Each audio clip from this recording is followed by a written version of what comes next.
안녕하십니까. 정의로운 올림픽을 위한 금지 약물과 도핑에 대해 발표 준비한 2학년 11반 김가연입니다.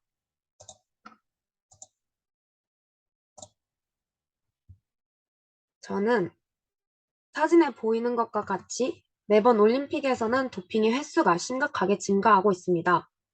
잘못이라는 것을 알지만 자신의 메달을 위해 약물 등을 자신의 몸에 투여하는 선수들은 자신의 몸을 망가뜨리는 반면 다른 선수들의 노력마저 짓밟는 일입니다.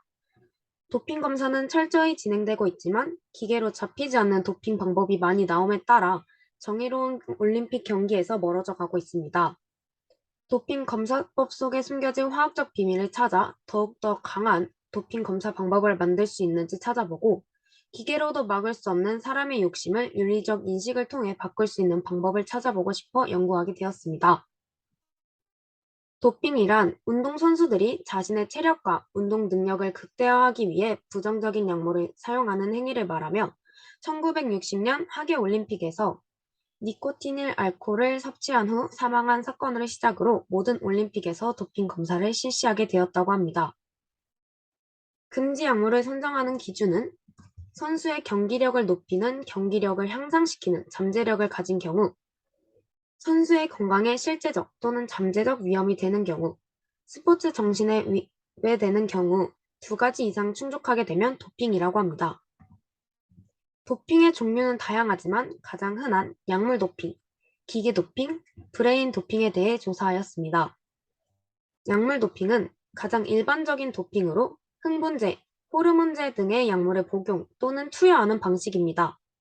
브레인 도핑은 뇌의 특정한 부근에 전기 자극을 주는 방법으로 약물을 쓰지 않고도 능력을 향상시킬 수 있습니다. 이 방법은 아직까지 정확한 규제나 검사 방법이 없고 뇌에 직접적인 자극을 주기 때문에 뇌 손상 가능성이 매우 높습니다. 기계 도핑은 약물이 아닌 기계를 사용하여 성적을 올리는 방법으로 주로 자전거 내부에 모터를 설치해 전기 자전거처럼 타는 방식으로 사이클 종목에서 주로 발생합니다. 이에 대한 사례로는 2016년 세계 사이클 선수권 대회에서 펜케가 자전거에 모터를 숨기고 시합에 나간 것입니다. 모두 모르고 있었지만 발을 구르지 않고 스스로 나가는 자전거를 본 사람들의 의혹이 거세지자 펜케는 조사를 받았고 6개월 선수 정지, 벌금 2억 3,600만 원의 처분을 받았습니다. 이러한 다양한 도핑을 검사하는 방식으로는 소변 검사와 혈액 검사 등이 있습니다. 소변 검사는 소변은 체내 대사 과정에서 발생한 노폐물이 걸러지고 배출되는 것이기 때문에 금지 약물을 사용했다면 그 성분 또한 소변에 남게 됩니다. 소변 도핑 검사는 소변에 특정 물질을 녹이는 유기용매를 섞은 뒤 원심 분리기에 돌려 소변과 유기용매층을 분리하는 과정으로 진행됩니다. 이는 영하 30도에서 얼기 때문에 영하 30도에서 얼리면 소변만 얼기 때문에 유기용매만 따로 떼어낼 수 있는데요. 떼어낸 유기용매를 휘발시키면 용매에 녹여있던 금지약물 성분을 확인할 수 있습니다. 하지만 소변 도핑 검사만으로는 도핑을 완벽하게 잡아내기는 어렵습니다. 약학 기술의 발달로 점차 사람 몸의 단백질 구조와 비슷한 고분자 화합물이 늘어나면서 소변에서 검출되지 않는 약물도 많아졌기 때문입니다. 이에 대항하는 혈액 도핑 검사는 적혈구수 및 헤모그래핀, 즉 단백질 수를 측정하는 방식으로 소변 도핑 검사에 비해 정확도가 높은 편입니다. 우리 몸속의 혈액은 특정 단백질이 들어오면 이에 맞서는 단백질, 즉 항체가 달라붙습니다. 이 원리에 따라 약물로 복용한 여러 단백질의 항체가 혈액과 반응하면서 도핑 검사에서 양성 반응이 보이게 됩니다. 보시는 것과 같이 도핑은 이 순서대로 진행됩니다. 크로마토그래피는 소변 도핑 검사 방법입니다. 용액 속 용질이 용매를 따라 이동하는 속도차를 이용한 혼합물을 분리하여 사용하는 방법입니다. 크로마토그래피는 1930년대 이후 생물학적으로 중요한 물질을 확인하는 데 널리 사용되었습니다. 또 색소 분리, 단백질의 성분 검출, 금속 이온 검출, 아미노산 분리 등을 하며 극소량의 물질 또한 분리를 해낼 수 있는 것이 특징입니다. 크로마토그래피에 대해 자세히 알아보기 전에 용질은 소금, 용매는 물, 용액은 소금물이라고 생각하시면 이해하기 더 쉽습니다. 크로마토그래피는 용질이 용매에 용해된 용액에서는 용질 입자와 용매 입자 사이에 인력이 발생합니다. 하지만 이 인력은 같은 용매라도 용질의 입자의 종류에 따라 크기에 따라 달라집니다. 용매가 이동할 때 용질은 용매와 함께 이동하게 되는데 용매 입자와의 인력이 큰 용질의 입자일수록 용매를 따라가는 이동 속도가 더 빨라집니다. 크로마토그래피는 바로 이 점을 이용한 혼합물을 분리하는 것입니다. 크로마토그래피를 하기 위해서는 종이나 분필에 혼합물을 묻히고 아래에서부터 용매를 흡수시키게 됩니다. 이때 혼합물의 각 성분이 용매에 의해 밀려 올라가는 속도가 다르기 때문에 분리되어 나타나고 눈으로 확인할 수 있습니다. 전개율은 용매의 전개 거리분의 용질의 전개 거리입니다.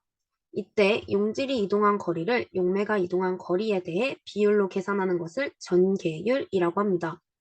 전개율이 높을수록 용매에 대한 친화도가 높다고 할 수 있습니다. 전개율이 크면 극성이 작고 무극성이면 성질을 이용해 검사를 진행하는 방법입니다. 다음은 도핑의 문제점과 사례입니다. 1986년 유럽의 투포한 선수 히디크리커는 21.1m라는 신기록을 세우며 유망주로 꼽혔습니다. 하지만 4년 후 24세의 나이로 은퇴를 하게 됩니다. 그 이유는 바로 도핑의 부작용 때문입니다. 냉정시대의 동독은 남성 호르몬과 유사한 구조를 가진 근육이 자라는 스테로이드 복용을 필수화했습니다. 장기간 복용으로 인해 크리커는 각종 부작용에 시달리게 됩니다. 월경과 배란을 하지 않게 되었고 온몸에는 수염을 비롯한 털이 자라났습니다. 거기에 더해 근육량은 감당할 수 없을 정도로 증가했기 때문에 잦은 부상이 늘어났고 더 이상 운동을 할 수 없게 되어 은퇴하게 되었습니다. 은퇴 후 그녀는 남자로 변화하였고 도핑의 부작용 중 가장 충격적인 사건으로 기억되고 있습니다. 다음은 우리나라의 수영 국가대표 선수 박태환 선수입니다. 박태환 선수는 2014년 아시안게임에서 금지 약물인 스테로이드를 복용하였습니다. 이 약은 복용 시 보이는 사진과 같이 단기간 근육이 활성화됩니다. 박태환 선수는 병원에서 처방받은 약에서 도핑 물질이 나왔고 자신의 의지로 도핑 약물을 복용한 것이 아니지만 메달 6개 전부 박탈, 18개월간 선수 자격 정지라는 처분을 받았습니다. 내비도는 남성 호르몬 대체 요법으로서 사용되며 수면 무호흡, 혈전증 위험도 증가, 고혈압과 심장병 등을 발생시키는 부작용이 있습니다. 이러한 도핑 방법은 어떻게 처벌될까요? 일시간 자격 정지, 경기 결과가 실효되며 획득한 메달, 점수, 상금이 모두 회수됩니다. 또한 제재받은 자의 성명이 사이트에 기재되며 4년간 어떤 종류의 스포츠 경기에서도 경쟁이 불가하고 경기를 준비하기 위한 훈련과 누군가를 지도하는 것조차 하지 못합니다. 지금 보시는 표와 같이 처벌은 도핑의 정도에 따라 다르게 주어집니다. 마지막으로 도핑이 안 좋은 것을 알면서도 도핑을 하는 심리에 대해 알아보겠습니다. 먼저 선수들의 이기심을 설명할 수 있는 아리스토텔레스의 최고성과 공리주의 사상이 있습니다. 공리주의 사상은 인간의 행위의 기준은 개인의 행복과 이익이라고 주장되며 도덕은 최대 다수의 행복이라고 말합니다. 또한 아리스토텔레스의 최고선이란 모든 사람은 결국 행복을 얻기 위해 행위를 하고 행복보다 더 중요한 행위는 없다는 주장입니다. 따라서 운동선수들이 행복은 메달이기 때문에 잘못이라는 사실을 알면서도 불법적인 도핑을 저지르는 것입니다. 반면 지속적으로 발생하는 도핑을 단순히 선수 개인의 책임이라고 단정 지을 순 없습니다. 올림픽 시즌 중계방송은 메달 색깔에 대한 언급만 계속하고 선수들은 혹독한 훈련을 견뎌내고 본선에 진출해도 메달을 따지 못했다는 이유로 죄인처럼 고개를 숙입니다. 과정이 아닌 결과만을 중시하는 사회 분위기 역시 선수들에게 1등이 아니면 안 된다는 압력을 가하는 것 또한 선수들이 도핑을 하는 이유입니다.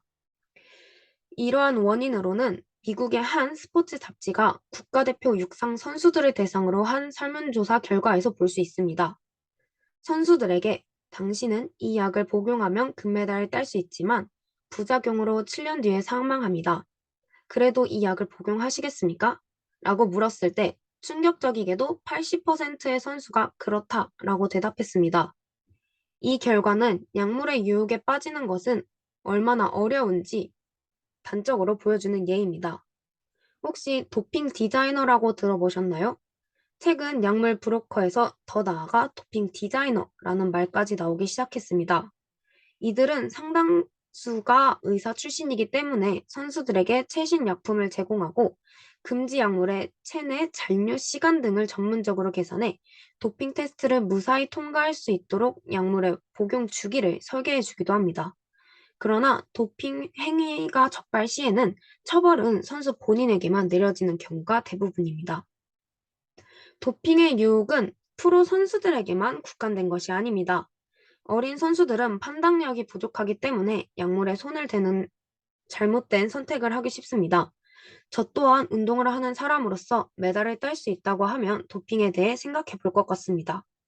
그러나 이러한 미성년 선수들의 약물 복용보다 이를 제재하지 않은 부모님들과 코치들이 더 큰 문제입니다.